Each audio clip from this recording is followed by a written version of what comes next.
नमस्कार बच्चों, YouTube channel शिक्षालय में आप सभी का स्वागत है। मेरा नाम है Renu Yadav. Periodic classification of elements में आज हम पढ़ने वाले हैं मेंडलीव्स पीरियोडिक टेबल के बारे में। मेंडलीव्स रशिया से बिलोंग करते थे और 1869 में इन्होंने अपना पीरियोडिक टेबल दिया। बेस था दो प्रॉपर्टीज़ में। एक तो उन्होंने कहा कि मैंने अपने जितने भी पीरियोडिक टेबल में एलिमेंट्स अरेंज किए हैं वो इंक्रीजिंग एटॉमिक मासेस के बेसिस पे अरेंज किए हैं, और इन्होंने कहा कि अगर आप इंक्रीजिंग एटॉमिक मासेस के बेसिस पे एलिमेंट्स को अरेंज करेंगे तो आप ये देखेंगे कि ग्रुप ऑफ एलिमेंट्स जिनकी प्रॉपर्टीज सेम है वो इकट्ठे आ जाएंगे। ठीक है, चलिए इसको थोड़ा सा समझते हैं। सबसे पहले तो इस पीरियोडिक टेबल को समझिए। आप देख पा रहे हैं कि यहाँ 1 2 3 4 5 6 7 8 कॉलम्स हैं। इन 8 कॉलम्स को हम ग्रुप्स कहेंगे। आपके पास टोटल 8 ग्रुप्स हैं। और अगर आप पीरियड्स की बात करते हैं तो 1 2 3 4 5 6 आपके पास इस समय टोटल नंबर ऑफ पीरियड्स यानी कि रोज 6 हैं। ठीक है, और इन पीरियड्स में भी अगर आप देखते हैं, सबसे पहले मैं चाहूँगी कि आप इनके नाम समझ लीजिए। पहले रो में या पहले पीरियड में सिर्फ एक ही एलिमेंट है, हाइड्रोजन। दूसरे पीरियड में लिथियम, ये बेरिलियम है, बोरॉन, कार्बन, नाइट्रोजन, ऑक्सीजन और फ्लोरीन। ये थर्ड पीरियड है, sodium, magnesium, aluminium, silicon, phosphorus, sulphur और क्लोरीन। ये आपका फोर्थ पीरियड है। फोर्थ पीरियड में इन्होंने दो सीरीज दे रखी हैं। पहली सीरीज में ये है पोटेशियम, कैल्शियम, ये जगह छोड़ दी है। ओके, इसके बारे में सब बात करेंगे। टाइटेनियम, वेनेडियम, क्रोमियम और manganese. Second series fourth period के अंडर ही है, उसमें है कॉपर, जिंक, ये जगह छोड़ रखी है, यहाँ भी जगह छोड़ रखी है, इसको आर्सेनिक कहते हैं। ये है सेलेनियम और ये है आपका ब्रोमीन। अब अगर आप फिफ्थ पीरियड की बात करते हैं, इसमें भी दो सीरीज है, रुबीडियम, स्ट्रोंशियम, इटीरियम, ये जिरकोनियम है, ये नायोबियम है, मोलिबेडनम और इसको बोलते हैं टेक्नीटियम। फिर हमारे पास जो फिफ्थ पीरियड में ही दूसरी सीरीज है, ये आ जाते हैं आपका silver, cadmium, indium, tin, antimony, tellurium और आयोडीन। और इसी में एक यस, ये तो मैंने पढ़ लिया ना, राइट।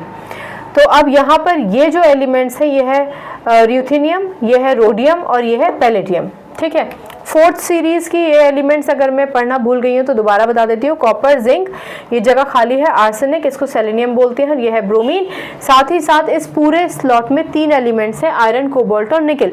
चलो आगे बढ़ते हैं और इस सीरीज की हम बात करते हैं।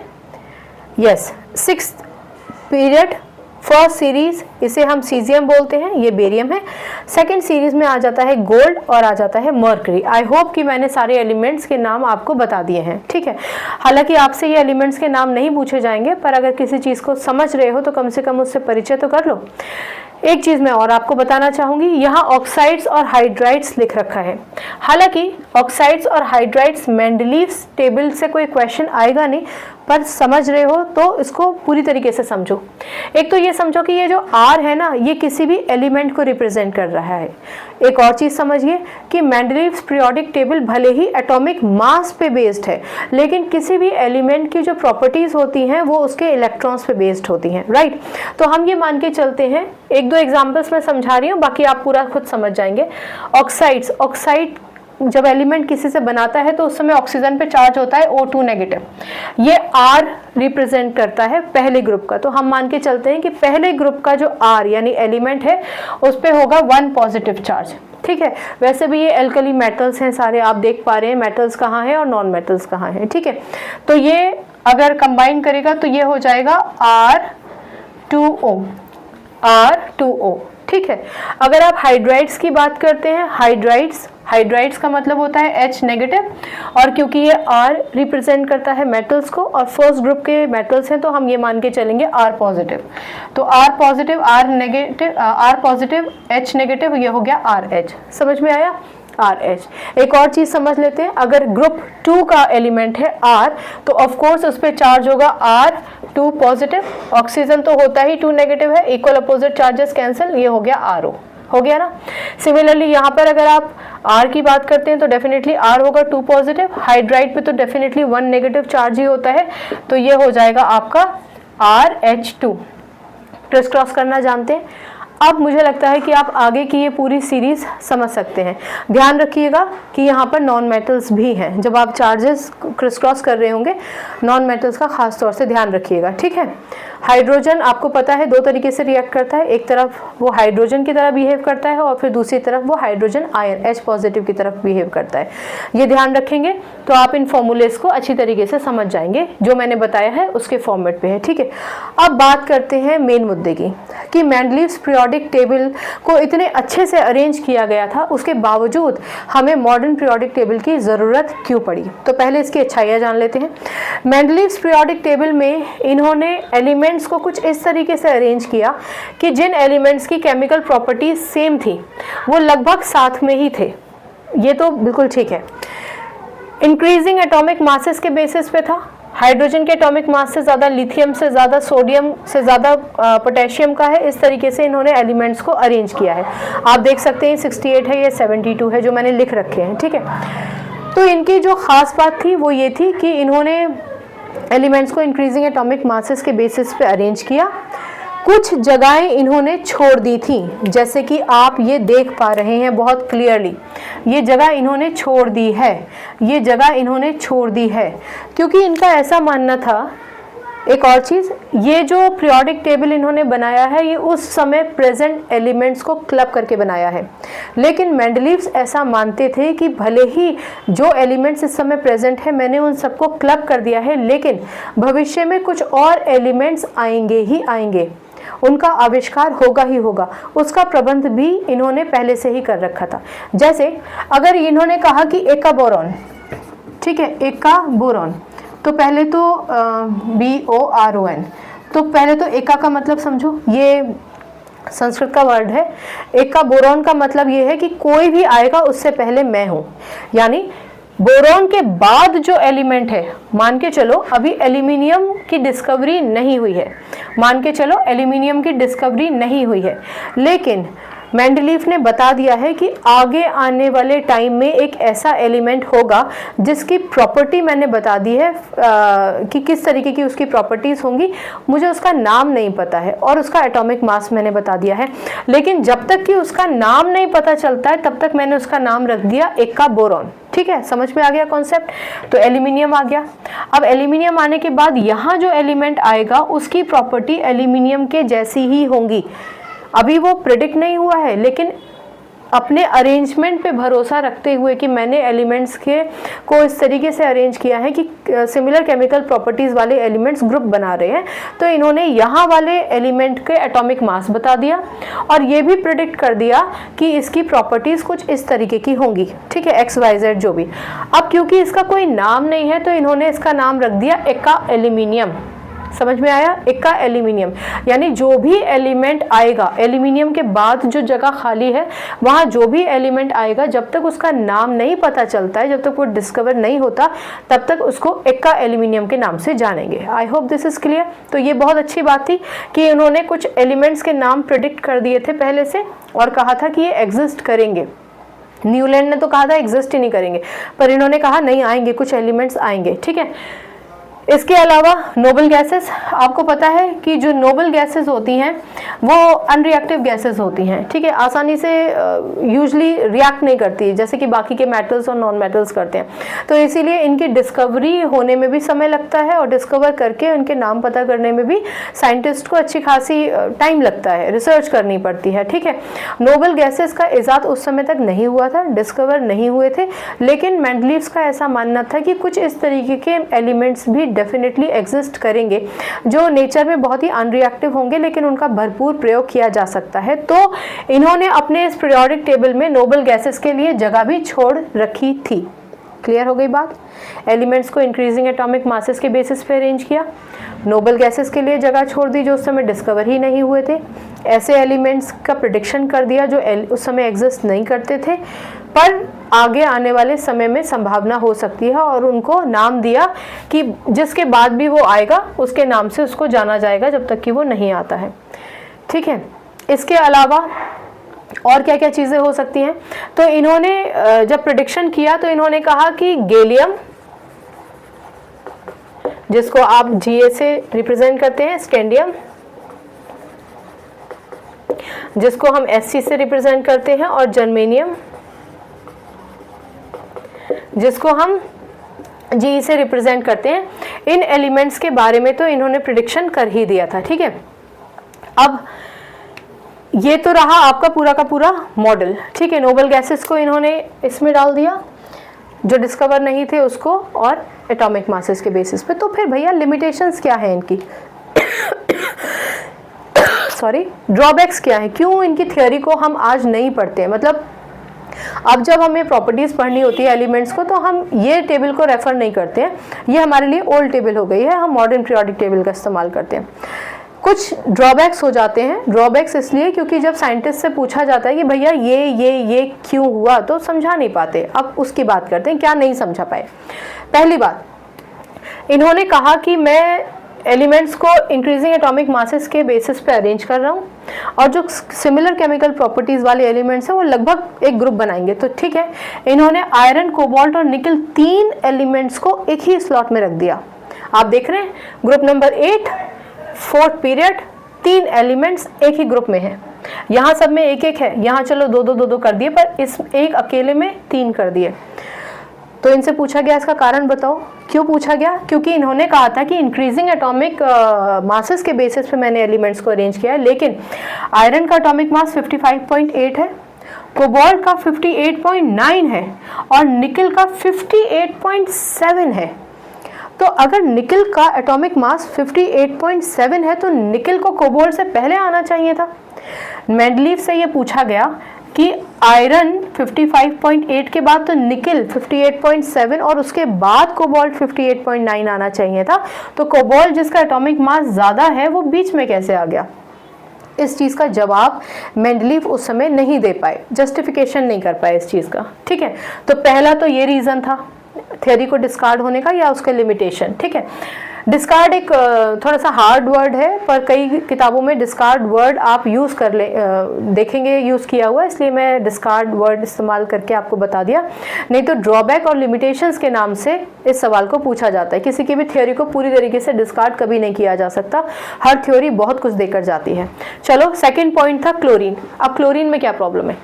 देखो, ऐसा है, एक चीज़ होती है आइसोटोप्स, आप लोगों ने पढ़ा होगा। आइसोटोप्स क्या होते हैं? वो एलिमेंट्स जिनका एटॉमिक नंबर तो सेम है लेकिन मास नंबर डिफरेंट है। जैसे कि क्लोरीन की अगर आप बात करें, क्लोरीन का एटॉमिक नंबर तो 17 ही है, लेकिन आपके पास 2 आइसोटोप्स होते हैं। एक तो क्लोरीन जिसका एटॉमिक मास 35 है, और दूसरा क्लोरीन जिसका एटॉमिक मास 37 है। तो इन्होंने कहा कि जब क्लोरीन के पास 2 एटॉमिक मासेस वाला आइसोटोप है, मतलब क्लोरीन खुद एक आइसोटोप है जिसमें एक आइसोटोप का एटॉमिक मास 35 और दूसरे का एटॉमिक मास 37 होता है, और आप कह रहे हैं कि आपने एलिमेंट्स को इंक्रीजिंग एटॉमिक मासेस के बेसिस पे अरेंज किया है, तो क्लोरीन एक ही स्लॉट में कैसे आ गया? क्योंकि डेफिनेटली 2 आइसोटोप्स हैं, एटॉमिक मासेस में डिफरेंस है, तो इनकी केमिकल प्रॉपर्टीज भी डिफरेंट ही होंगी, ठीक है। तो आखिरकार डिफरेंट प्रॉपर्टी वाले आइसोटोप को आपने एक ही स्लॉट में कैसे रख दिया? कहने का मतलब है आइसोटोप्स को डिफर नहीं कर पाए थे, सिर्फ क्लोरीन ही आइसोटोप थोड़ी दिखाता है, और भी एलिमेंट्स आइसोटोप्स दिखाते हैं, फास्फोरस भी दिखाता है, और भी एलिमेंट्स दिखाते हैं आइसोटोप्स। तो आइसोटोप्स की पोजीशन को जस्टिफाई नहीं कर पाए, एक ही स्लॉट में कैसे रख दिया आपने, जबकि आइसोटोप्स के तो एटॉमिक मासेस ही डिफरेंट होते हैं, ये नहीं समझा पाए। फिर हाइड्रोजन, आप देख रहे हैं, आप जानते हैं कि हाइड्रोजन एक नॉन मेटल है, पर अगर आप यहाँ देखेंगे तो हाइड्रोजन एल्कली मेटल के साथ रखा है। लिथियम, सोडियम, पोटेशियम, ये सारे एल्कली मेटल हैं, आप ऑलरेडी पढ़कर भी आए हैं। ये एल्कली मेटल के साथ क्यों रखा गया है हाइड्रोजन? तो मेंडलीव ने जस्टिफिकेशन दिया। इन्होंने कहा देखो ऐसा है कि ये मेटल्स जो हैं, अगर मैं सोडियम का एग्जाम्पल ले लूँ तो सोडियम हैलोजन से कंबाइन करके NaCl बनाता है, और हाइड्रोजन भी इन्हीं की तरह बिहेव करता है, ये हैलोजन से कंबाइन करके HCl बना लेगा। दूसरा इन्होंने कहा कि अगर आप सोडियम का ऑक्सीजन से ट्रीटमेंट कराएं, रिएक्शन कराएं, तो ये ऑक्साइड बना लेगा, ठीक है, सोडियम ऑक्सीजन के साथ मिलकर ऑक्साइड बना लेगा। ऐसे ही हाइड्रोजन का अगर आप ऑक्सीजन से ट्रीटमेंट कराते हैं तो हाइड्रोजन भी ऑक्सीजन के साथ रिएक्ट कर लेता है, ऑक्साइड बना लेता है। इन्होंने कहा कि सोडियम के साथ कंबाइन करता है, सोडियम के साथ, सोडियम सल्फर के साथ कंबाइन करता है तो सल्फाइड बनाता है। सिमिलरली हाइड्रोजन भी सल्फर के साथ कंबाइन करके सल्फाइड बनाता है। तो इन्होंने अपने पॉइंट को जस्टिफाई कर दिया कि देखो भैया ऐसा है, ये भले ही नॉन मेटल हो लेकिन ये मेटल की तरह बिहेव करता है। जो जो काम मेटल करता है, भले क्लोरीन यानी हेलोजन से रिएक्शन करना हो, ऑक्सीजन से रिएक्शन करना हो, सल्फर से रिएक्शन करना हो, सिमिलरली हाइड्रोजन भी इन सब से रिएक्ट करके रिस्पेक्टिव कंपाउंड बनाता है।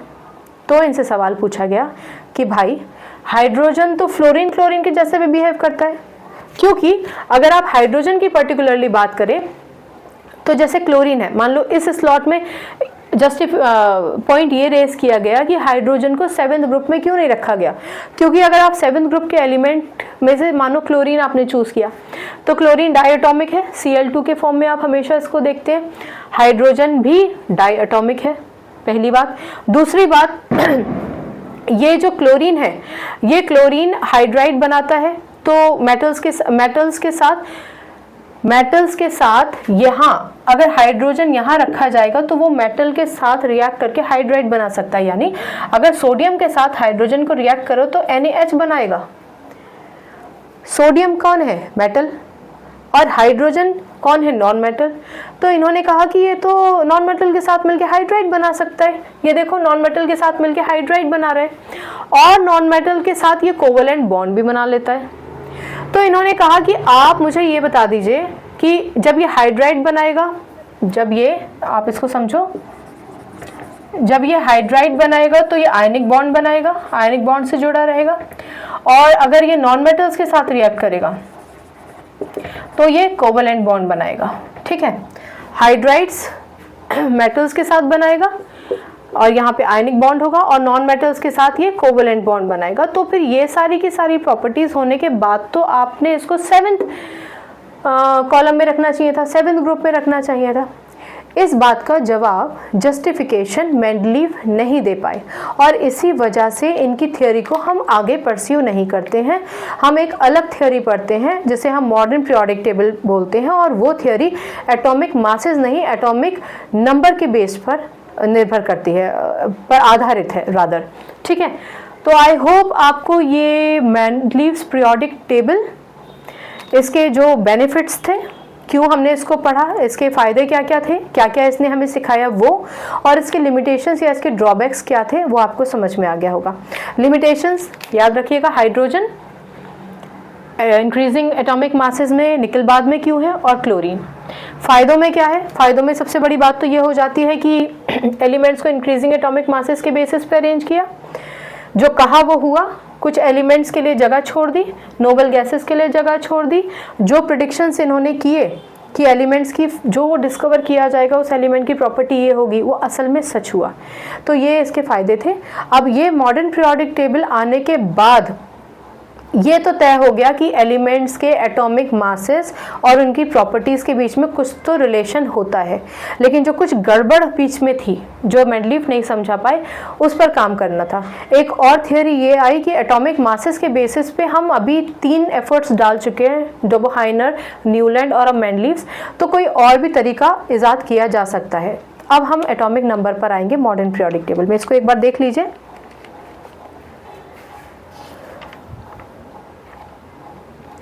ठीक है, ऑल राइट। तो आई होप आपको समझ में आ गया होगा। याद रखिएगा इसके मेरिट्स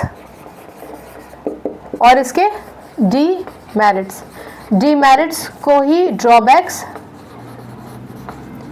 और डीमेरिट्स को ही लिमिटेशंस कहा जाता है। कोई भी वर्ड आपसे पूछ लिया जाए आप उसको याद कर सकते हैं। एक का वर्ड का मतलब मैंने आपको बता ही दिया है, मेरे हिसाब से मैंने इसको समझा दिया है पूरा। अगर आपको कोई डाउट है या कुछ छूट गया है बीच में तो मुझे आप बता दीजिएगा, I will explain it to you. Chemistry में रट्टाफिकेशन जैसी कोई चीज़ नहीं है, हर लेक्चर में लगभग मैं ये बात कहती हूँ, प्लीज़ रट्टाफिकेशन मत कीजिए।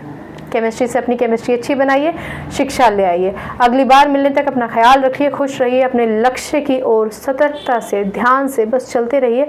ईश्वर आपको ज़रूर आपका लक्ष्य देगा, भले ही वो आप कितना भी बड़ा इंसान बनना चाहते हैं, बस हमेशा पॉजिटिव सोचिए। ठीक है, नमस्कार, शुभ रात्रि।